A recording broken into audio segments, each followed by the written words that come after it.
Record तर केलं, recording शुरू। अब क्या करेंगे, यस चलो पढ़ाने की तरफ। काल आपलं झालं होतं hydro electric power plant. Hydro electric power plant मध्ये आपण काय बघितलं होतं? हायड्रो इलेक्ट्रिक पॉवर प्लांट मध्ये असे कसे झालो रे ही, ओय बाबा उडी बाबा.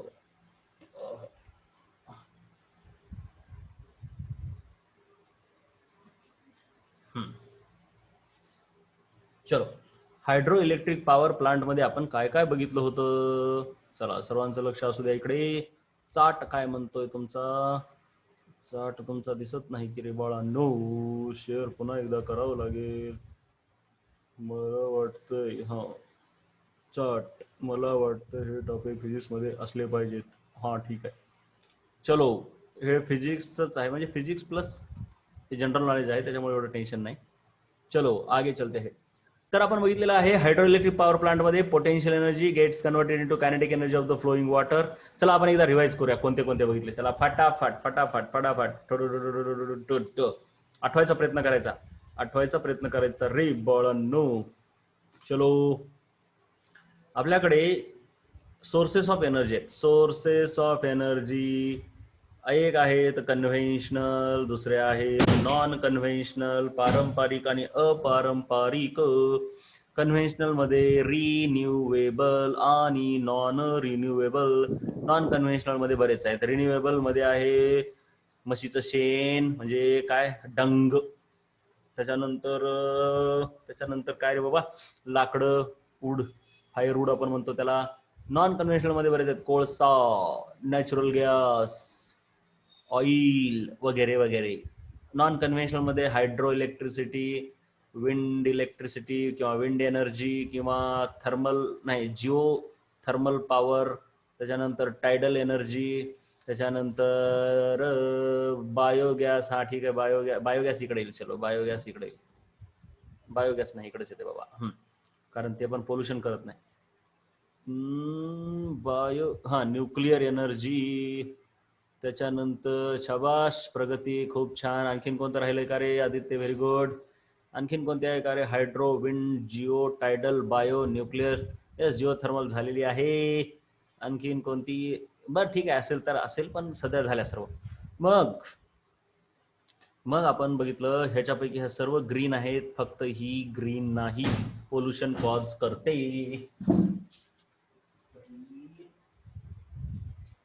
त्याच्यानंतर इसके बाद जिओ थर्मल झाली. मग आपण आता एक एक पॉवर प्लांट बघितले होते. पॉवर प्लांट कोणते कोणते होते? एक होता थर्मल, त्याच्यानंतर होता नॅचरल गॅस, आणखीन कोणता होता का रे? Nuclear power plant. एवढेच झालेत. आणि हायड्रो इलेक्ट्रिक काल झाला. This guy hydro electric.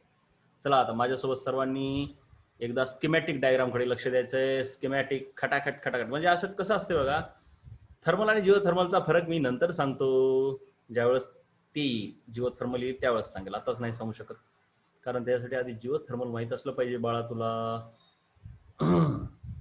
चलो, त्याच्यानंतर आता बघूया स्कीमॅटिक. चलो स्कीमॅटिक, इधर energy conversion is more important. आता सर्वांनी फटाफट बोलायचं आहे, फटाफट. थर्मल मध्ये स्कीमॅटिक. सर्वात पहिले इथं काय होतं? कोळशानं मग कुणाला तापवलं? सांगा इथं काय होतं, कुणाला तापवलं? फटाफट सांगायचंय. यस, वॉटर कुठं होतं? बॉयलर मध्ये. बॉयलर मधून बाहेर काय निघालं? सांगा लवकर. बॉयलर मधून बाहेर काय निघाली? स्टीम निघाली. बॉयलर मधून बाहेर काय निघाली? स्टीम निघाली. स्टीमनं कुणाला फिरवलं? टर्बाईनला फिरवलं. टर्बाईनला मग कुणाला फिरवलं? जनरेटर. कसं काय, मजा येते का नाही? जनरेटरनं काय जनरेट केलं? Electrical energy. काहीतरी राहिलं बघा. वा वैष्णवी, शाबास. एक गोष्ट राहिली जी की सतत आपण विसरायची नाही. इथलं पाणी कूल झालेलं म्हणजे इथं कंडेन्स झालेलं पाणी पुन्हा बॉयलर मध्ये पाठवणे. System for converting steam back into water. System for converting steam back into water. ठीक आहे. मग आता एनर्जी आता एनर्जी कसं असतं ह्याच्याकडे बघूनच सांगायचं असतं रे.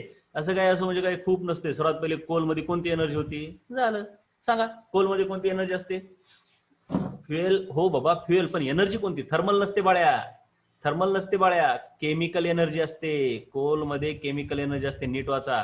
मी म्हणलं ना एनर्जी कन्व्हर्जन करणं खूप जास्त आहे. विचारतात म्हणजे विचारतात.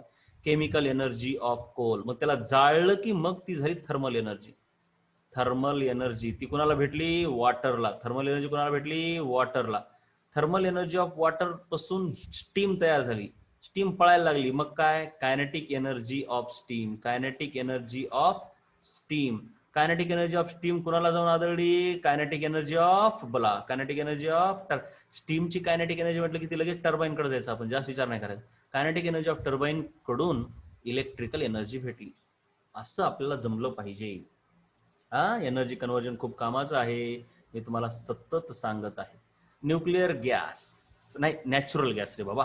नॅचरल गॅसमध्ये आधी असं एक चेंबर आहे. त्या चेंबरमध्ये एका बाजूने आपल्याला टाकायचा फ्युएल म्हणजे नॅचरल गॅस, आणि एका बाजूने कॉम्प्रेस करून काय टाकतो रे आपण कॉम्प्रेसरच्या मदतीने, आठवते का. काही इथं कंबशन करायचं ना बाळांनो, इथं काय करायचंय, कंबशन करायचंय, तर मग हवा लागेल का नाही. So air with the help of compressor. मग इथं कंबशन झालं, कंबशन झालं की स्फोट झाला, बुप. मग ह्याच्यातून बाहेर काय निघाले, बोला की गॅसेस. कंबशन झाल्यावर कार्बन डायऑक्साईड, CO2 मोठ्या प्रमाणात निघतात. ते गॅसेस आपण कुणाला मारले, कुणाला म्हणजे गॅसेस कुणाला हाणले, सांगा की. अरे सांगा रे पोरांनो, टर्बाईनला. गॅस टर्बाईन विसरू नका. इथं जी होती ती टर्बाईन कसली होती, स्टीम टर्बाईन. इथली स्टीम टर्बाईन, ही आहे gas turbine. Gas turbine. Gas turbine मग कुणाला फिरवलं, झालं टर्बाईन आली की विषय संपला. जनरेटर, आणि जनरेटर पासून इलेक्ट्रिकल एनर्जी भेटली. पण मग इथं असं काय आहे का रे, system to convert steam back into water, आहे का असं काही, आहे का. येस और नो, हे माहित असलं पाहिजे तर ते अभ्यास झाला. नाही बाळा. येस म्हणणारा कोण आहे, नाही बघ. का, कारण का इथं स्टीम तयार होतच नाही, गॅसेस होतात. फक्त हे हॉट गॅसेस बाहेर काढून टाकायचे, इमिशन ऑफ हॉट गॅसेस असं म्हणायचं. त्यांना काय आपण बॅक वगैरे टाकत नाही. आता एनर्जी कशी कन्वर्ट झाली, साधी गोष्ट आहे. सर्वात पहिले फ्युएल मध्ये एनर्जी आहे, कोणती, केमिकल. विसरायचं नाही, ह्या दोन्ही केमिकल एनर्जीज आहेत. केमिकल एनर्जी, मग कंबशन झालं आणि स्फोट होऊन गॅसेस पळायला लागले, म्हणजे kinetic energy of gases released from the combustion of natural gas. हे जाऊन कुणाला आदळले, कायनेटिक एनर्जी टर्बाईनला. Kinetic energy of gas turbine. आणि मग kinetic energy of gas turbine पासून इलेक्ट्रिक एनर्जी. किती हुशार लेकर झाले, बापरे एवढं पाठ, वा वा वा वा. हा मजा येते. म्हणून तर तुम्हाला डिटेलमध्ये शिकव वाटते मला. तुम्ही इतकं जबरदस्त उत्तर देत असता म्हणून मला एवढं तुम्हाला शिकव वाटते. नाहीतर नुसते मसोबे जर पुढे बसले, मग ते 1000 जरी असले तर शिकवायची इच्छा होत नाही. असे उत्तर देतात, जरा मजा येते. तर न्यूक्लिअर पॉवर प्लांट, हा, अरे बाबू हे तर मस्त आहे. न्यूक्लिअर पॉवर प्लांट, सर्वात पहिले एक आहे चेंबर, त्याच्यामध्ये एक फ्युएल टाकला. कोणतं फ्युएल टाकतो रे आपण न्यूक्लियर पावर प्लांट मध्ये, yes uranium. Very good Dhananjay, इसे बोलते हैं पढ़ाई. बर, आदित्य वा वा, श्रुती खेडकर, जीवन, धनश्री वा, सर्वांनी एकदम नंबर 1. पण एक माझं म्हणणं आहे तुम्हाला, 100% न पाहता सांगा. तुम्हाला खरं सांगतोय, नाही सांगितलं तरी जमतंय, पण पाहून सांगितल्यावर तुमचं नुकसान होईल. हा प्लुटोनियम पण जमते बाळा, युरेनियम किंवा प्लुटोनियम, बट जास्तीत जास्त युरेनियम वापरतात म्हणून युरेनियम लिहिलं. पण तुम्ही न पाहता सांगितलेलंच बेस्ट राहील बघा.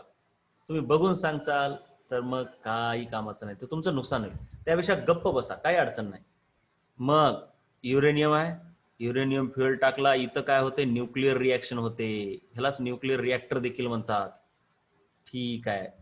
मग ते नाहीत, ते मॉडरेटर हे ते ज्या गोष्टी आहेत ना, त्या स्कीमॅटिक मध्ये येत नाहीत. सॉरी, त्या फ्लो डायग्राम मध्ये येत नाहीत. त्या स्कीमॅटिक म्हणजे पूर्ण मोठी डायग्राम आहे, त्या देतात. ती मोठी डायग्राम कधीच विचारत नाहीत, असल्या फ्लो डायग्राम विचारतात, विसरू नका. तर न्यूक्लिअर रिॲक्टर, मग न्यूक्लिअर रिॲक्टर मधून काय होतंय, there is a system for, हे बघा ही एक सिस्टम आहे. ही सिस्टीम काय करते, it's this system converts the nuclear energy into steam. म्हणजे थर्मल एनर्जी जनरेटेड ही एक सिस्टीम आहे. System to convert thermal energy of uranium. Uranium मध्ये जे थर्मल एनर्जी बाहेर पडली, न्यूक्लिअर रिॲक्टर मध्ये थर्मल एनर्जी बाहेर पडली, त्या थर्मल एनर्जीला पाण्याला देऊन तिच्यामधून सिस्टीम टू जनरेट स्टीम. एवढंच लक्षात ठेवा, सिस्टीम टू जनरेट स्टीम आहे. मग ती स्टीम कुणाला गेली, स्टीम टर्बाईन कडे गेली. ती कुणाला गेली, स्टीम टर्बाईन. स्टीम टर्बाईननं काय केलं, स्टीम टर्बाईननं काय केलं, इलेक्ट्रिकल एनर्जी. आता एक म्हणजे जनरेटर, ऑफकोर्स जनरेटर, आणि जनरेटरच्या नंतर इलेक्ट्रिकल एनर्जी. पण आता इथं आणखीन एक राहिलं, काय राहिलं सांगा बरं, system to convert steam into water, आहे का नाही, system to convert steam into water, ते विसरायचं नाही. आता एनर्जी कशी कशी ट्रान्सफर झाली, अगोदर होती uranium. So nuclear energy in the uranium. Uranium मध्ये कसल्या, nuclear energy in fuel. Nuclear आहे विसरू नका. आतापर्यंत ज्या होत्या, कोळशाचा असो नॅचरल गॅस असो, दोघांमध्ये पण केमिकल एनर्जी आहे. कोणत्या फ्युएलमध्ये कोणती एनर्जी आहे, तर पहिले कोळसा आणि नॅचरल गॅसमध्ये केमिकल एनर्जी आहे. न्यूक्लिअर पॉवर प्लांटमध्ये न्यूक्लिअर एनर्जी आहे, nuclear energy. So this nuclear energy in the fuel जळाल्याच्या नंतर कुणाला भेटते रे, कुणाला भेटते, थर्मल एनर्जी. ती कुणाला भेटते मग, thermal energy of water. Thermal energy of water. Thermal energy of water मग काय करते रे, काय जनरेट करते, स्टीम. स्टीम म्हटलं की तिला एकच एनर्जी लक्षात ठेवायचं, थर्मल असते पण कामाची आहे, kinetic energy of turbine. Steam turbine, kinetic energy of turbine gives rise to electrical energy. बाता खत्म, बाता खत्म. उसके बाद है हाइड्रो इलेक्ट्रिक पावर प्लांट. वा का हुआ था रे, भूलेंगे नहीं. एकच आहे, डॅम असतो, उंचीवर असतो, त्याच्यात पोटेन्शियल एनर्जी असते, विषय खतम. बाकी काय असते मग, डॅम होता उंचीवर, so water reservoir. Water reservoir at height, water reservoir height. आता ह्याला काय म्हणलंय पुस्तकात, मी काय असं पाठ केलेलं नाही बाळांनो, पण वॉटर रिझर्वायर ऍट हाईट असंच असणार. बघूया काय म्हटलं, असं थोडंच आहे, काय म्हटलं मला बघू तर द्या. वॉटर रिझर्वायरच आहे बघा. ऍट हाईट म्हणण्यापेक्षा, ऍट हाईट म्हणजे काय रे, ऍट हाईट म्हणजे काय, ऍट हाईट म्हणजे काय, काय असते, potential energy. Water reservoir with potential energy. Water reserve, power house काय म्हणते तू प्रगती, जरा कळलं नाही मला. Water reservoir with potential energy. मग त्या वॉटर रिझर्वायरनं कुणाला फिरवायचं म्हणजे झालं, त्यातून स्टीम बाहेर पडते. सॉरी, स्टीम नाही बाबा, फ्लोईंग वॉटर कुणावर जाते, वॉटर टर्बाईनवर. वॉटर टर्बाईनवर, अरे तर लय सोपं आहे की, वॉटर टर्बाईन जनरेटरला फिरवते, जनरेटर पासून इलेक्ट्रिकल एनर्जी. झालं, काही राहिलं का बघूया बरं, काही राहिलं का, काही राहिलं का बघूया. नाही, काहीच नाही, उगाच सोपं आहे. अरे सोपं आहे की तर बाबांनो. आता एनर्जी कन्व्हर्जन, हे वॉटरकडे कोणती एनर्जी होती बोला बरं, इलेक्ट्रिकल एनर्जी नाही म्हणताय का तुम्ही, बघूया बघूया बघूया कसं नाही, जे तुम्ही हे, हा इलेक्ट्रिकल एनर्जी आहे की रे, कसं नाही. तुम्ही आतापर्यंत बघितलेल्या बघा, पोटेन्शियल एनर्जी, ठीक आहे. सर्वात पहिले potential energy in stored water. Potential energy in stored water, ती मग सांगा, ती कुणात जाते हे आधी कळलं पाहिजे. मग वॉटर जे असं ह्याच्यामध्ये आहे का नाही, रिझर्वायर मधल्या वॉटरची तुट्टी खोलली की direct kinetic energy of turbine म्हणू नका, kinetic energy of flowing water, हे विसरू नका बरं का. हे विसरतात काही जण, त्याला वाटते वॉटरची पोटेन्शियल एनर्जी टर्बाईनला भेटते. नाही, वॉटरची पोटेन्शियल एनर्जी वॉटरलाच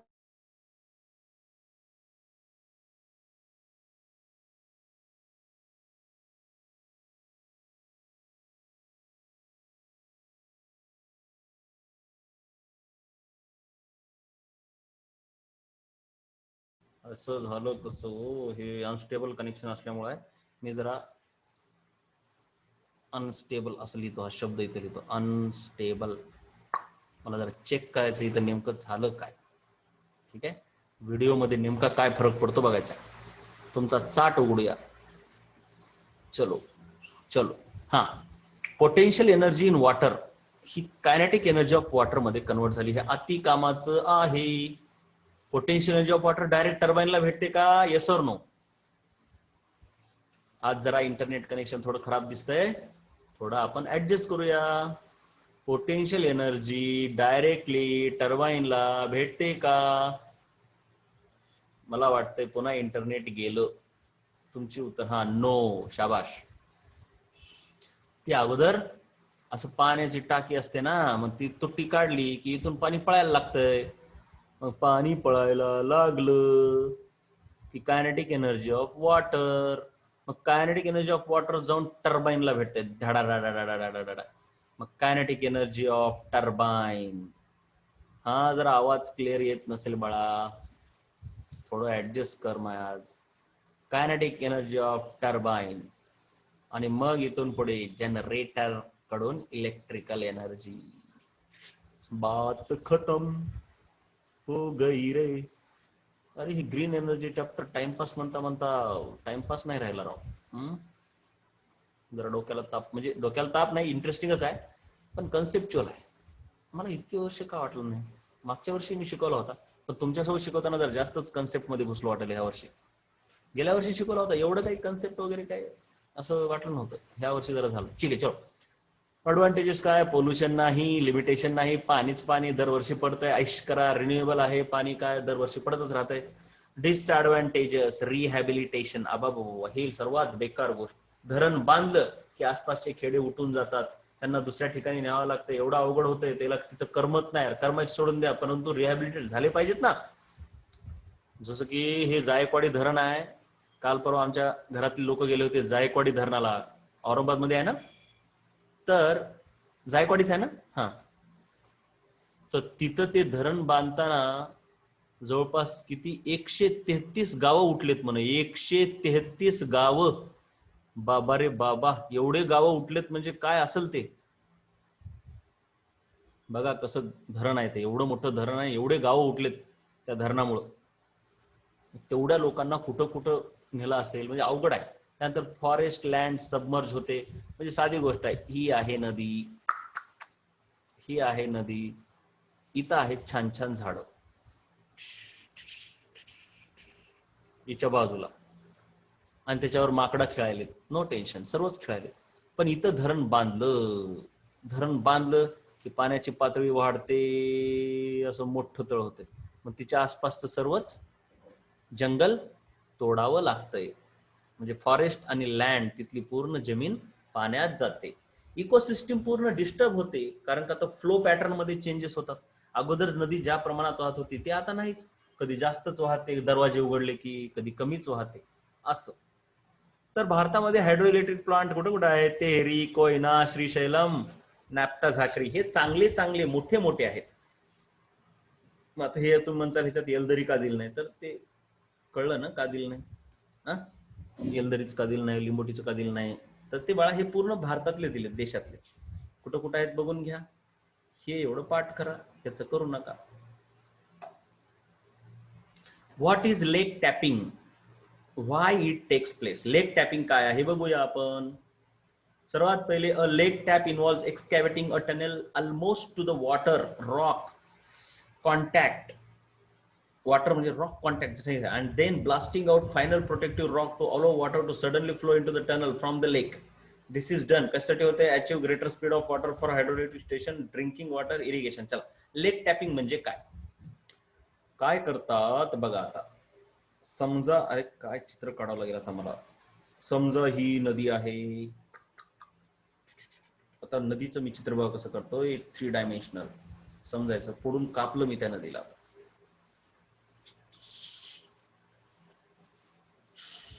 अशी ही नदी, नदीचं हे पात्र आहे, ह्याच्यामधून पाणी आहे. हे बघा, हे पाईपलाईन काढल्यासारखी मी नदी काढली बघा. हे पाईपलाईन काढल्यासारखी नदी काढली, अशी नदी वाहत यायला. हे पाणी ह्या पूर्ण पाईपलाईन मध्ये आहे. हे नदीचा इकडचा भाग, ही जमीन आहे. नदीचं पात्र खोल आहे, कळलं काय? का बॉक्स सारखीच असेल ना नदी, आणि ह्या बॉक्स मधून असं पाणी वाहिले, कळलं हे? आणि इथून मी नदीला कापले, तशी काय पुढे झालं नाही असं आहे का? पुढे पण गेले. जसा एक पाईप असतो तशीच एक नदी की हो. वा वा वैष्णवी, तुम्ही श्रीशैलमचं बघितलंय का? वा वा, काय मोठा असेल ते तर. तर हे नदी अशी पुढे चाललं. एवढं इमॅजिन झालं का रे मी काय काढलं ते? सांगा बे पोरं हो, लवकर सांगा. हे इमॅजिन झालं का नदी कशी काढल्या ते? हा, हे नदीचं पाणी इथं भरून व्हायलं. मग इकडे जमीन असणार. मग ही जमीन पण काढतो बघा. ही जमीन अशी, इकडे जमीन आहे. हे तर खाली आहे, हे खोलगट, हे तर खालची जमीन आहे. मग ह्याला डॅश डॅश करतो, डॅश डॅश करतो. आणि ही जमीन बघा बाळे हो, अशी आहे. ह्या जमिनीला समजा मी इथून कापलं तर ही पण जमीन अशी दिसेल. खाली जर खड्डा खणला इथं तर ही पण जमीन अशी दिसेल का नाही? अरे यार, काय बोर करायला, काय झालंय? हा ठीक आहे, असे पण झालंय. चल, ही जमीन इथून कापली. काय तुम्हाला कळलं बाबा मी काय करायला ते? हे असं पुढचा भाग आहे जमिनीचा.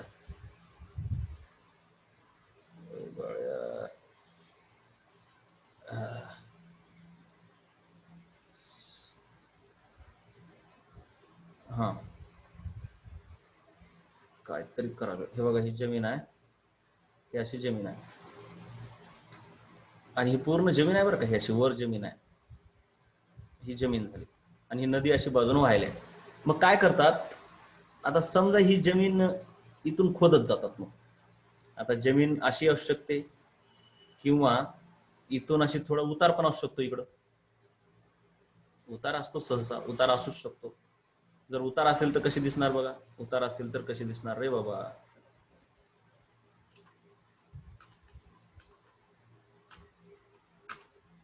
उतार असल्यावर जर तुम्हाला मला दाखवायचं की जमिनीपासून काय बघा, जमिनीचा पॉइंट आहे, सॉरी ही नदीचा पॉइंट ए पॉइंट पासून बी पॉइंट कडे उतार आहे, असं जर मला दाखवायचं असेल तर मला काय करावं लागेल? मला छोटीशी ड्रॉइंग करावं लागेल इथं. ही अशी अशी आहे का नाही? कळलं का आता? हे बघा असं, ही थिकनेस कमी होत जाते, ही थिकनेस कमी होत जाते, ही थिकनेस कमी होत जाते, हे का नाही? अरे कळलं का नाही? ए पॉइंट कडून बी पॉइंट कडे उतार आहे. कसं काय आपली ड्रॉइंग? ए पॉइंट कडून बी पॉइंट कडे उतार आहे. मग इथून खोदायला सुरू करते टनल. आपल्याला काय करायचं? इकडे एक टर्बाईन ठेवायचं आणि फिरवायचं त्याला. मग काय करतात? इथून असं खोदायला सुरू करते, पूर्ण खड्डा खंदत जाते. आता इथे खड्डा कसा खणतो बघा, कसा खड्डा खणतो बघा इथे मी. काय यार, मी तर आर्टिस्ट व्हायला पाहिजे होतो. काय झालं हे? बघा आता खड्डा कसा खणतो बघा इथं. खड्डाच वाटला पाहिजे. असं खड्डा खोदत गेलो आपण, टनल. तर ते टनल कसं दिसणार?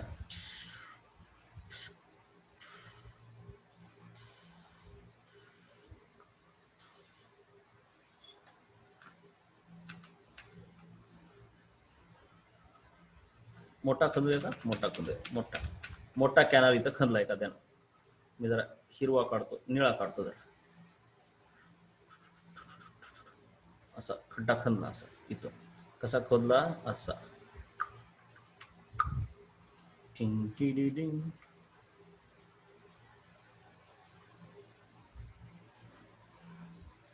ते दिसत नाही, म्हणून ह्याला असं डॅश डॅश करायला पाहिजे. जमिनीच्या खाली आहे ना ही. हे बघा, हे असं, हे असं असा खड्डा खणला. अरे कळलं का रे? जमिनीपाशी खड्डा खणला हे. आणि इथं थोडीशी जमीन, डायरेक्ट ह्याच्यात जायचं नाही. इथं थोडस असं जमीन आहे बरं का. आणखीन नदीला लागलं नाही, नदीला नाही लागलं. अरे इंजिनिअरिंग ड्रॉइंग मध्ये असते रे असलं. आता मला आठवलं की हा, असं आणखीन जमीन बाकी आहे फोडायची. इसको अभी फोडणं बाकी आहे रे. आणखी नदीच्या जवळ जाऊन फोडायचं बाकी आहे. फक्त इथून असं खोदत खोदत इकडे गेले. इथं खोदत खोदत जातात आणि इथं शेवटी बॉम्ब ठेवतात जोरात. खोदत म्हणजे आधी खोदत खोदत खोदत नदीच्या पात्राच्या अति जवळ जायचं. अति जवळ, अति जवळ, nearly close to the water. अति जवळ खोदत नेलं. काय म्हटलं? Almost to the water. अति जवळ नेलेला एक इंग्लिश शब्द आहे रॉक कॉन्टॅक्ट. रॉक कॉन्टॅक्ट म्हणजे अति जवळ जाणे. बोगदा टनल खोदलाय, आणि इथं जाऊन मग काय करायचा? छोटासा बॉम्ब स्फोट करायचा. स्फोट केला की पाणी इकडं भडाडड भडाडड भडाडड जोरात वाहत येतं, बरोबर आहे का नाही? अरे येईल का नाही? येस और नो? यस और नो? हा बस, ह्यालाच लेक टॅपिंग म्हणतात. ह्यालाच लेक टॅपिंग म्हणतात. Lake tapping. Lake tap involves excavating a tunnel almost to the water. हे म्हणजे आता काय, हे जरा एक माझी चूक झाली. एक कशी चूक झाली इथं? ही नदी नाही, हे नदीच्या ऐवजी हे तलाव असतो. तलाव. हे तलाव आहे बरं का, पाण्याचा तलाव म्हणूया आपण ह्याला. पाण्याचा तलाव. ते जरा नदीच्या ऐवजी पाण्याचा तलाव म्हणजे ते असं असणार. हे असा पाण्याचा तलाव.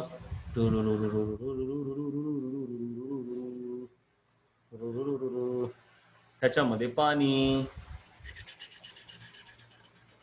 मग झालं, इथून बोगदा पाडायचा, इथून असं सुरून पाडायचं इकडं, आणि इथं गेलं जवळ की इथं ब्लास्ट करायचा, पाणी इथं बाहेर सर्रकून येते. मग आता कशासाठी करायचं? एवढं तर कळलं. लेक टॅपिंग करणे म्हणजे काय? तलावाला बाजून असा बोगदा पाडत न्यायचा आणि शेवटी त्याला बॉम्बनं फोडायचं. बिनकामाची ड्रॉइंग केली यार मी, ते सोपं होतं उगं. मग कशासाठी करतात? To achieve greater speed of water from the hydro electric station. म्हणजे जर तुम्हाला इथं टर्बाईन ठेवायची असेल तर तिच्यावर कसं वॉटर जोरात आलं पाहिजे, म्हणून लेक टॅपिंग करतात, जेणेकरून इथं हायर स्पीडनं वॉटर आलं पाहिजे. दुसरं काय? ड्रिंकिंग वॉटरसाठी ह्या तलावामधून जर इकडे आपल्याला ड्रिंकिंग वॉटर काढायचं असेल तर त्याच्यासाठी लेक टॅपिंग करतात. इरिगेशन, पाणी पुरवठ्यासाठी हे करतात. म्हणजे तलावामधून असे वेगवेगळे कॅनल काढायचे. हो काय, मी पण तुम्हाला, तलाव असतो मोठा, त्याच्यापासून कॅनल जातात का नाही वेगवेगळ्या गावांमध्ये. बस, पोटेन्शियल एनर्जीला कायनेटिक एनर्जीमध्ये कन्वर्ट करणे. आणि वेगवेगळ्या तुमच्याकडे असतील की कॅनल जातात की नाही, ते कॅनल कुठून आलेले असतात? तलावामधून आलेले असतात. आणि ते शेवटी तिथं लेक टॅपिंग केलेले असते. झाला विषय खतम. म्हणजे तलावाला कुंजा लावणे असं आहे. हो, जसं तो आपल्या घरामध्ये टाकी असते कुठंतरी, तिला तुट्टी लावलेली असते का नाही, इकडून एक तुट्टी, इकडून एक तुट्टी, लावा तुट्ट्या कामासाठी. मग तसंच हे तलाव आहे एवढा मोठा, त्याला अशा तुट्ट्या लावल्या. ही तुट्टी लावली, एक कॅनल काढला, 4-5 गावामध्ये नेला, इथून एक तुट्टी लावली.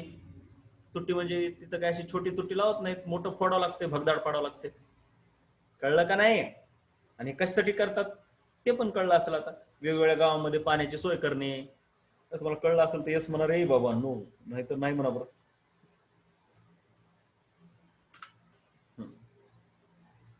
अब आगे चलेंगे हम electrical energy using wind. Production of electricity using wind energy. Using wind energy. Right. तर सर्वात पहिले बघा कसं असतं. आता ही विंड एनर्जीची डायग्राम दाखवल्या, स्कीमॅटिक डायग्राम. ही घरी प्रॅक्टिस करावी लागते. उगच काहीतरी दाखवत उगा. ही विंड मिल आहे. विंड मिल कशी आहे? ही विंड मिलला असे ब्लेड असतात. तुम्ही कोण बघितलेत का रे विंड मिल? आपल्या मराठवाड्यात पण आहेत बघा. कोण बघितलेत का विंड मिल? पवन चक्क्या. हा, बघितल्यात ना? ते बीडकडे जाताना खूप मोठ्या मोठ्या पवन चक्क्या आहेत बाबा. बीडच्या एरियात आम्हाला बघण्यात आले होते. अतिशय मोठ्या मोठ्या पवन चक्क्या असतात. मग तिची पाते असतात, ब्लेड्स म्हणतात त्यांना. these are called as blades. पात्यानं इकडं शाफ्ट म्हणजे पात्यापासून एक दांडू निघालेला आहे. अंबाजोगाईला वाटतं. यस यस, बहुतेक अंबाजोगाईला आहे. तर आदित्य आहेत का रे अंबाजोगाईला? कधी बघण्यात आल्यात का? ओके.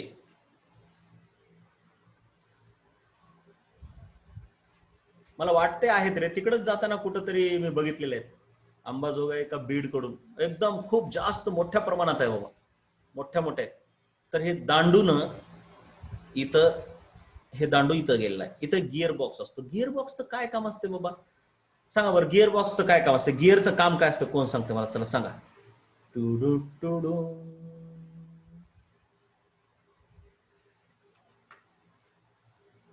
गिअरचं काय काम असते? कोणी सांगतंय का? बरं, औरंगाबादच्या समोर आहेत का? चांगली. यस, गिअरचं काम असते टू इनक्रीज और डिक्रीज द स्पीड. गिअरचं काम वाऱ्याच्या डायरेक्शनला जाणे असं नाही. तुमच्याकडे गिअर असतात का नाही, ते गिअर काय करतात, एकतर इन्क्रीज करतात मोशन किंवा डिक्रीज करतात रोटेशनल मोशन. म्हणजे समजा आता हे असं आहे, हे गिअर आहे, म्हणजे असा गिअर असतो. तसं तर गिअर ऍक्च्युली असा असतो, तुम्ही कधी बघितलं असेल कुठे असे, हे असे ऍक्च्युअल गोलाकार असते. आता माझं ते लंबाकार आलं, गोलाकार असते बरं का ते. गिअरचा अर्थ असा असतो, एक अशी अरेंजमेंट ज्याच्यामध्ये एक मोठा सर्कल दुसऱ्या छोट्या सर्कलच्या कॉन्टॅक्ट मध्ये असतो. हे तुम्ही बऱ्याच ठिकाणी बघितलेलं असतं रे. ते ऊसाचे गाडे असतात का नाही, तिथं पण असते असं. आणखीन कुठं असते बाबा, बऱ्याच ठिकाणी गिअर कुठं असते, भरपूर ठिकाणी. मीटिंग रिजॉईन करायची गरज नाही, लिहायचंय ना. पण सायकल मध्ये साधी गोष्ट आहे, सायकल सबसे बेस्ट उदाहरण. सायकल मध्ये पॅडल असतो, इथं पॅडलच्या ठिकाणी जे गिअर असतो मोठं सर्कल असते आणि ते साखळीनं छोट्या सर्कलला जोडलेलं असते. म्हणजे एवढंच आहे की समजा ह्याची स्पीड काहीतरी हे 10च्या स्पीडनं फिरत असेल, तर हे 30च्या स्पीडनं फिरतंय. म्हणजे जर ह्याच्याकडून याच्याकडे जर व्हेलॉसिटी ट्रान्सफर करायची असेल तर, आणि जर उलट ह्याच्याकडून इकडे करायचं असेल तर, हे जर 30नं फिरत असेल तर हे 10नच फिरायला सुरू करते. कार मध्ये पण असतंय, म्हणजे सर्व ठिकाणी गिअरचा अर्थच तो असतो की रोटेशनल स्पीड वाढवणे किंवा कमी करणे. म्हणजे पवनचक्क्या खूप मोठ्या मोठ्या असतात ना, मग ह्यांचे चाक पण मोठे मोठे असतात. मग इथं काय केलं असतं, अशा मोठ्या सर्कलला एक छोटा सर्कल जोडायचा. मग ही एका सेकंदामध्ये 10 रोटेशन केली की हे 100 रोटेशन करते. म्हणजे जनरेटर मध्ये कॉईल पण 100 वेळेस फिरते, आणि मग जास्त फिरली की जास्त इलेक्ट्रिसिटी बाहेर पडते. इथं बिअरिंग, आता काय बिअरिंग असते, बिअरिंग म्हणजे बाबा घर्षण होणे म्हणून.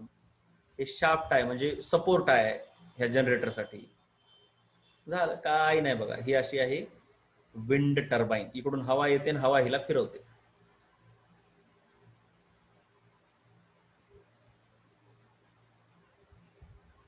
फॅक्टरीज थर्मल पॉवर प्लांट आणि न्यूक्लिअर पॉवर वापरण्याऐवजी विंडमिल का नाही वापरत?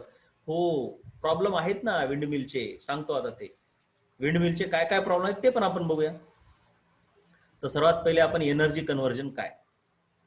सर्वात पहिले आपल्याला सर्वात पहिले स्कीमॅटिक डायग्राम किंवा स्टेजेस बघायला पाहिजे, आहे का नाही. फ्लो डायग्राम आपण म्हणूया, स्कीमॅटिक नाही, flow diagram. Wind with required velocity, ही सर्वात मोठी गोष्ट आहे. ते तसं नसतं, ते अपोजिट डायरेक्शनला फिरत नाही. त्याचं ते असं केलेलं असतंय की ते एका डायरेक्शनला, आणि काय फरक पडत नाही. पण अपोजिटला फिरवलं, त्याच्यात असे मेकॅनिझम असतात बाळांनो, कोणत्याही डायरेक्शन मध्ये फिरू द्या, ते राईट काम करते. त्याचं टेन्शन घेऊ नका तुम्ही. कसल्याही डायरेक्शनला फिरू द्या विंड, फक्त फिरली पाहिजे. फिरलं की इलेक्ट्रिसिटी जनरेट होतेच. काय फरक पडतोय कोणत्या डायरेक्शनला फिरलं तर. एनिवेज अल्टरनेटिंग करंटला काय फरक पडतो रे, कॉईल अशी फिरली काय तशी फिरली काय. कारण एक वायर एकदा प्लस होते एकदा मायनस होते, विषय खतम, आहे का नाही. त्यामुळे कोणत्याही डायरेक्शनला फिरू द्या, फरक पडत नाही. फक्त रिक्वायर्ड व्हेलॉसिटीची विंडच भेटत नाही, म्हणून फॅक्टऱ्या वगैरे विंड टर्बाईन वापरू शकत नाही, ते कारण व्हेलॉसिटीच भेटत नाही. त्याच्यानंतर रिक्वायर्ड व्हेलॉसिटीची विंड टर्बाईनवरच्या लार्ज पंखावर जाऊन पडते. मग ते लार्ज पंखे जनरेटर मधल्या कॉईलला फिरवतात, त्याच्यापासून इलेक्ट्रिकल एनर्जी आपल्याला भेटते. मग इथं काय काय झालं, विंड पळत येत होती, तिच्याकडे होती kinetic energy. So kinetic energy of wind. तिनं टर्बाईनला फिरवलं,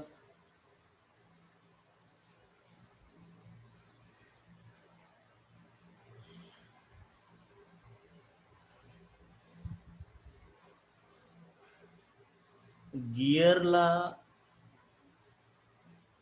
ब्लेड्सला गिअर बॉक्स नाही फिरवत बाळा. हे जरा उलट झालं वाटतं, तुला लक्षात आलं नाही. आधी हे विंड मिल फिरते, हे पाते, हे कसे दाखवलेत माहिती आहे का, असे दाखवलेत. ऍक्च्युली हे असं आहे, पुढून बघितल्यावर ते असे असतात पाते. अगोदर हे फिरतंय, हे विंडचे ब्लेड्स फिरतात.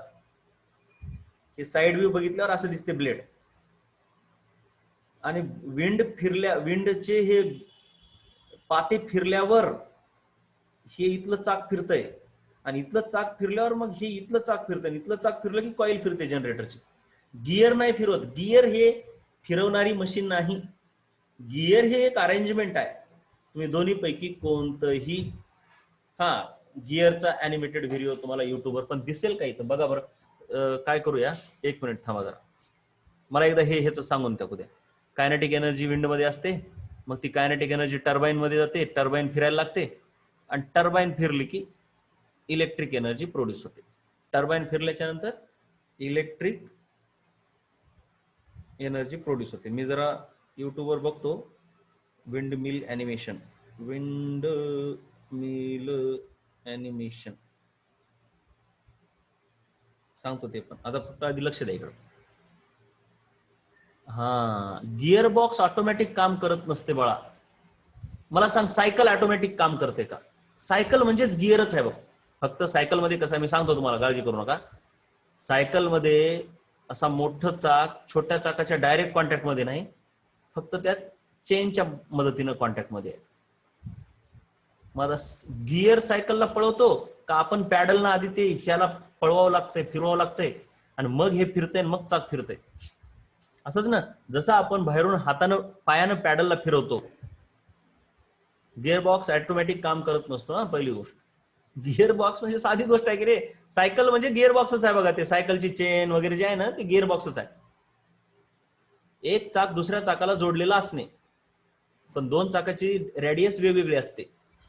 मग मला सांगा, तुम्ही चाक अगोदर पॅडल फिरवता आणि मग सायकल पळते, तसं तिथं अगोदर विंडमिलचे पाते फिरतात आणि मग हे फिरते जनरेटरची कॉईल गिअर बॉक्सच्या मदतीनं. गिअर बॉक्स ऑटोमॅटिक असण्याचा काय संबंध आहे? तुम्ही कुठं म्हणजे कशावर वाटायला की गिअर बॉक्स ऑटोमॅटिक आहे? कुठंच नाही. उगच गिअर बॉक्स असं ऑटोमॅटिक असण्याची काही, तिथं काही पॉवर लावलेली नाही, काही नाही. त्यानंतर हे माहित असू द्या, छोटीशी अशी विंडमिल असेल 100 फूट उंचीवर, तर त्याची कॅपॅसिटी आहे 2 किलोवॅट, म्हणजे एका सेकंदाला 2 किलो ज्यूल एनर्जी प्रोड्यूस करते. किलो ज्यूल पर सेकंदालाच किलोवॅट असं म्हणतात. ब्लेडची लेंथ तिची असली पाहिजे 1.5 मीटर. ही आहे थोडीशी, ही फक्त घरासाठी आहे. ही घरासाठी असली विंडमिल वापरू शकता तुम्ही. विंड फार्म असतो जरा मोठा, त्याच्यामध्ये ब्लेड लेंथ 50 मीटर असली पाहिजे. 50 मीटर म्हणजे खूप मोठं झालं बरं का, खूप लांब झालं. त्याची कॅपॅसिटी 2000 किलोवॅटची असते. त्याची उंची जवळपास 400 फूट असते. 400 फूट म्हणजे कुठे गेलं कळतं का? 100 फूट म्हणजेच आपली पाण्याची टाकी झाली. कळलं का? ही 400 फूट म्हणजे कुठे गेलं. मग शेवटची ही विंडमिल तर अति मोठी आहे, ऑफशोर विंड टर्बाईन. ऑफशोर म्हणजे समुद्रकाठी असते. ती 700 फूट उंचीवर असते, एवढी उंच असते. तिची ब्लेडची लेंथ 100 मीटर असते आणि तिची कॅपॅसिटी 6000 ते 7000 किलोवॅट असते. हे मात्र पाठ करा, हे कॅपॅसिटी वगैरे. हिचे ऍडव्हान्टेजेस काय आहेत? It is a clean source of energy. परंतु हिचा ड्रॉबॅक सर्वात मोठा आहे, नेसेसरी विंड व्हेलॉसिटी कधी भेटतच नाही. खूप अवघड होतंय आणि सर्व ठिकाणी भेटत नाही. मोकळं मैदान लागतंय. म्हणूनच ते बीडकडे जे माळा आहे तर तिथं ते विंड टर्बाईन बसवलेले आहेत. तर ठीक आहे, आजचं आपण विंड टर्बाईनचं बघितलेलं, हे लिहून घ्या. उद्या आपण पुढचं बघूया. उद्या मी रिव्हिजन पण घेतो ह्याचं. उद्या मी विंड टर्बाईनचं रिव्हिजन अगोदर घेतो आणि नंतर पुढचं मीटिंग रिजॉईन करून लिहायचं. हे आज झालेलं काय काय लिहायचं हे पण लिहायचं आणि पुढचं एक पेज लिहायचं. मीटिंग रिजॉईन करा.